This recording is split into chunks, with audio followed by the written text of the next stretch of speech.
Bonjour, je suis Guillaume Lanctot-Bédard. Je suis un formateur de communication non violente, un formateur certifié chez Spiralis. Et puis, je suis aussi celui qui offre le programme de parentalité consciente et bienveillante. J'accompagne des parents, des familles à traverser toutes sortes d'enjeux, des défis qui nous viennent en tant que parents.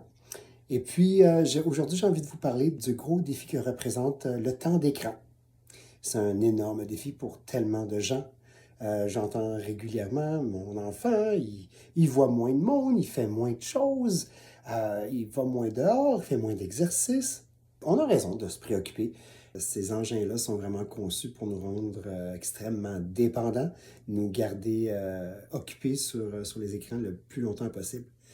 Donc, il y a vraiment moyen d'exprimer nos préoccupations à nos enfants. Simplement leur dire, en leur parlant de nous, leur dire qu'est-ce qui nous touche, qu'est-ce qu'on aimerait voir de plus, les besoins qu'on a au niveau de la famille, si on veut avoir plus de contact avec eux, si on veut faire plus d'activités familiales, les besoins qu'on a pour eux peut-être aussi, des besoins d'épanouissement, des besoins de perspective, des besoins de mouvement, d'exercice, de découverte, de variété dans leurs activités.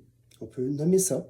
Puis, même si parfois on arrive à un point où on doit faire usage de la force, qu'on va faire, nous, en communication non violente, on va faire usage de force protectrice. C'est-à-dire que, après différentes tentatives de conversation, de dialogue, pour essayer de faire voir l'importance de changer certains comportements, si on n'y arrive pas et qu'on est persuadé que pour le bien de notre enfant, au-delà de sa propre capacité de faire preuve de discipline, d'être raisonnable, simplement faire usage de force et d'expliquer les raisons. Qu'est-ce qui nous amène à faire ça?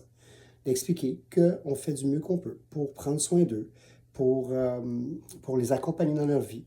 Et puis, évidemment, il y aura des réactions qui vont venir avec ça. Comment est-ce que nous, comme parents, même si parfois on peut être très ferme, offrir un cadre qui est bien déterminé, en même temps faire preuve de compassion, de bienveillance et d'empathie pour le fait que notre enfant se voit parfois brimé dans ses élans, dans ses préférences.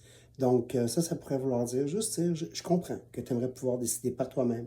Je comprends que tu aimerais être capable qu'on te fasse confiance, puis que tu es capable de faire tes propres expériences et d'en arriver à tes propres conclusions, puis que tu aimerais que moi je te fasse confiance. Puis peut-être même que c'est frustrant pour toi quand tu vois que tes amis ont des permissions plus larges que les tiennes. Juste faire preuve de compréhension et d'empathie pour ça.